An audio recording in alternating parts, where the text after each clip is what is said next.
ہمارا رشتہ قرآن کے ساتھ کمزور پڑ گیا، ہماری اپنی عملی زندگی کے اندر ہم سست ہو چکے ہیں، کاہل بن چکے ہیں۔ یہی وجہ ہے کہ آپ کے نام کا سرکار کے طرف سے 1.5 لاکھ روپے کا فنڈ آتا ہے، اور جانوروں کے گھر بنانے کے لیے کتنے لاکھ کا فنڈ آتا ہے؟ 1,87,000۔ آپ لوگوں کے یہاں یہ حساب ہو نہ ہو، ہمارے ہی یہاں ہے کیا؟ اندرا آواس جو ملے گا آدمی کو 1.5 لاکھ ملتا آدمی کو گھر بنانے کے لیے، لیکن اگر کوئی گوشالہ بنائے گا، گائے کا گھر بنائے گا، تو اس کو 2 لاکھ روپے ملتے۔ یعنی جانوروں کی اہمیت زیادہ، انسانوں کی اہمیت کم۔ واہ بھائی واہ، کیا کہنے! ابھی ایسا معاملہ سامنے آ رہا، آپ آدھار کارڈ بنانے جائیے تو پتہ ہے کیا لگتا ہے آپ کا؟ 500 روپے لگتے، لیکن آپ جانوروں کا آدھار کارڈ بنانے جائیے تو کوئی پیسہ نہیں لگتا۔ جانوروں کا کس کا آدھار کارڈ بن رہا ہے؟ گائے کا، بکری کا، بھینس کا، بچھڑے کا آدھار کارڈ بن رہا ہے، کان میں لگا ہوا ہوتا ان کا Aadhaar card. What is need? کیا ضرورت تھی گائے کے آدھار کارڈ بنانے کی؟ بتائیے، انسانوں کے آدھار کارڈ بنانے میں پیسہ، گائے بھینس کے آدھار کارڈ بنانے میں فری۔ جاؤ آدھار کارڈ بنانے کے لیے، چلو بھائی گائے کا بھینس کا آدھار کارڈ بنا دیا، ایک بھینس کا آدھار کارڈ بنایا، آدمی گم ہو جائے، ایئرپورٹ جاتے ہیں ہم تو وہاں دکھاتے ہیں کہ مائی نیم از عبداللہ، ہم اپنا آدھار کارڈ دکھاتے ہیں۔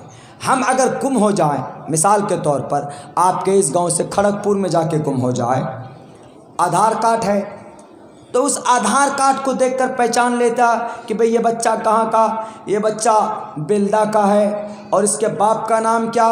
اس آدھار کارڈ میں لکھا ہوا کہ اس کے باپ کا نام عبدالجلیل ہے، وارڈ نمبر 3 ہے، گاؤں کا نام بلدہ ہے، شہر کا نام، ڈسٹرکٹ کا نام مدنا پور، فلاں فلاں لکھا ہوا ہوتا ہے۔ چلو، لیکن خدا نہ خواستہ اگر بھینس گم ہو جائے جس کے کان میں آدھار کارڈ لگا ہوا، اس بھینس کو کیسے پہچانیں گے؟ اس کے باپ کا نام کیا ہوگا اس بھینس کا؟ اس کے وارڈ نمبر کیا ہوگا اس بھینس کا؟ اچھا، وہ تو آدمی کے آدھار کارڈ میں فنگر پرنٹ ہوتا ہے، آپ انگوٹھا ڈالتے تب نہ پیسہ نکلتا۔ اگر یہ گائے آپ کا پہنچ جائے بینک میں اور گائے کہے گی کہ ہمارے نام کا جو 1,87,000 روپے آیا کہاں ہے؟ مینیجر صاحب کہے گا کیا ہو؟ آدھار کارڈ بنا ہوا؟ کہے گا ہاں بنا ہوا ہے آدھار کارڈ۔ کہاں ہے؟ کان میں ہلا کے دکھا دے گی، یہ کان میں ہمارا آدھار کارڈ لٹکا ہوا ہے۔ کہا چلو تم، جب تک تم فنگر پرنٹ نہیں ڈالو گے تو پیسوا کیسے نکلے گا؟ اب وہ بھینس کہے گی کہ میرا فنگر ہے ہی نہیں تو میں ڈالوں کہاں سے؟ پیسہ کیسے نکلے گا ہمارا؟ اس کا تو پیر ہے اتنا بڑا، اتنی بڑی مشین بنانی پڑے گی۔ تعجب ہے، انسانوں کے لیے پیسے، جانوروں کی حفاظت کے لیے فری، انسانوں کا گھر بنانے کے لیے 1.5 لاکھ پونے 2 لاکھ، جانوروں کا گھر بنانے کے لیے 2 لاکھ روپیہ۔ یہ ڈفرینٹ، یعنی جانوروں کی اہمیت ہے، انسانوں کی اہمیت نہیں۔ ایسا زمانہ آ گیا، لیکن ایک بات ہمیں بتا دینا ہے، وقت چونکہ بہت ہو چکا ہے، دنیا والوں کو ہم ایک بات بتائیں گے میرے بھائیوں، میرے ساتھیوں، ہم مسلمان ہیں، ہم ایمان والے، انشاءاللہ آج نہیں تو کل پوری دنیا کے اندر اس ایمان کی روشنی پھیلے گی، دنیا کے اندر امن اور شانتی آئے گی۔ ہمیں محمد کے فرمان پر چڑھتے ہوئے سورج کی طرح یقین ہے کہ ہمارے نبی نے کہا تھا، احمدی پرشتتی میگا مرتس جگرم محمد سوریہ واجانی، پوری دنیا کے اندر دھرم اور اچھے کام، نرپش مہادیوم مرستھلینی گرجانات 1450 سال پہلے جس پیغام کو لے کر آئے، وہ پیغام اس دنیا کے قیامت آنے سے پہلے وہ پیغام ہر کچے پکے مکان تک پہنچے گا، اور عدل قائم ہوگا، انصاف قائم ہوگا، اور کوئی بھی ملک عدل سے چلتا ہے، انصاف سے چلتا ہے، امانت داری سے چلتا ہے، دیانت داری سے چلتا ہے۔ ایک بادشاہ ایک کمہار کے پاس جب گیا، اس نے دیکھا کہ اس کے سارے بھینس ایک لائن میں کھانا کھا رہے ہیں، سارے بھینس ٹوٹل کے کان میں آدھار کارڈ لگا ہوا، اور سارے بھینسوں کا ابا وہ کمہار سارے بھینسوں کا ابا، اور دیکھ رہے کہ ایک لائن میں کھانا کھا رہے ہیں۔ بادشاہ کو تعجب ہوا۔ بادشاہ نے کہا کہ کمہار صاحب، ان بھینسوں کو آپ نے کیا کیا جو ایک لائن میں بیٹھ کر کھانا کھا رہے ہیں، کھڑے ہو کر ایک لائن سے آگے پیچھے بالکل نہیں؟ تو پتا کمہار نے کیا کہا؟ کمہار نے کہا کہ میرا ڈنڈا دیکھا ہے، ڈنڈا، ان کا پی ایم بھی میں ہوں، ان کا سی ایم بھی میں ہوں، ان کا ہوم منسٹر بھی میں ہوں، ان کا این آر سی بھی میں کرتا ہوں، ان کا سی ڈبل اے کسی کے لیے نہیں، این آر سی ہے، سی ڈبل اے نہیں کسی کے لیے، یعنی سارے بھینس میرے نزدیک ایک سمان، ایکوالٹی بیفور لا۔ دھارا آرٹیکل نمبر 14 اپلائی کیا ہے میں نے ان پہ، سمویدھان کا 14 نمبر، ایکوالٹی بیفور لا، سارا بھینس میرے سامنے برابر، سفید بھینس ہے کہ کالی بھینس ہے، موٹی بھینس ہے کہ جرسی بھینس ہے کہ نیپالی بھینس ہے کہ بھوٹانی بھینس ہے کہ چینی بھینس ہے، سارے بھینس کو میں نے ایک نظروں سے دیکھا، سب کو میں نے برابر کا کھانا دیا۔ یہی وجہ ہے کہ یہ بھینس اپنے اندر تبدیلی لے آئی ہے کہ جب ہمارا گارجن سب کو ایک نظر سے دیکھتا ہے تو ہم لوگ بھی جھگڑا نہیں کہیں گے، ایک ساتھ پیار اور محبت سے کھانا کھائیں گے۔ وہ بادشاہ متاثر ہوا۔ بادشاہ نے کہا تو اچھا ایک کام کیجئے، ہمارے یہاں آئیے، کرسی پر بیٹھ، ہمارے یہاں بہت زیادہ کرپشن ہے، ہمارے یہاں تو کروڑوں روپے لوگ لے کر بھاگ گئے ہیں، امریکہ لندن چلے گئے، کیسے اس کے اوپر قبضہ ہے؟ جو لوگ معصوموں کو مار دیتے ہیں، قتل کر دیتے ہیں، چوری کر لیتے ہیں تو کچھ بھی نہیں ہوتا۔ تو کمہار نے کہا کہ بادشاہ صاحب معاف کیجئے گا، ہم آپ کی یہ بات ماننے کے لیے تیار، آپ کی گدی پر بیٹھیں گے، لیکن مجھے فل آزادی ملنی چاہیے، مجھے فل اتھارٹی ملنی چاہیے۔ اگر آپ ہیں متفق تو میں ہوں آپ کے ساتھ، چلیے آپ کی گدی پر بیٹھ کر میں فیصلہ کروں گا، ایک دن میں انشاءاللہ میں صحیح فیصلے کروں گا۔ اور وہ کمہار پتہ کون تھا؟ وہ کمہار مسلمان تھا، گدی پر بیٹھا، بادشاہ ادھر بیٹھے، ادھر وزیر اعظم، وزیر اعلیٰ سب بیٹھے ادھر۔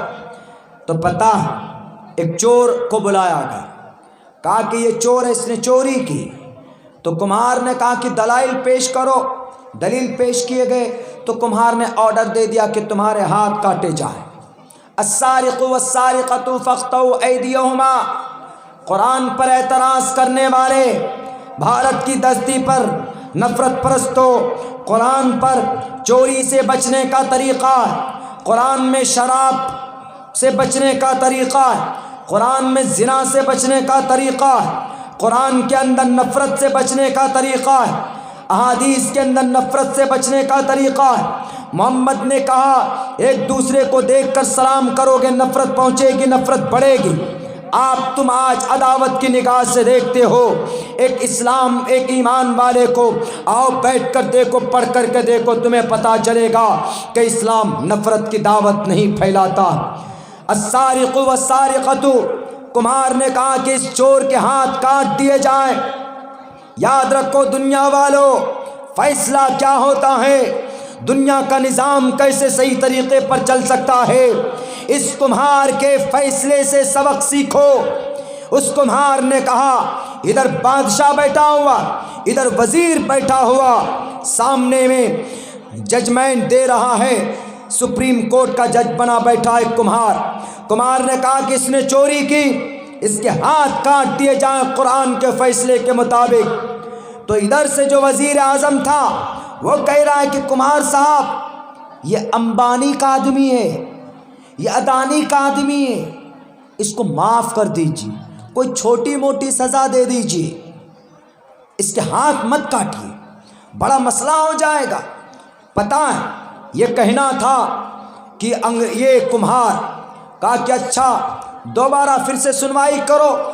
دوبارہ جب دلائل پیش کیے گئے اور زیادہ بڑا جرم پایا گیا تو اس کے بعد کمہار نے کیا کہا پتہ؟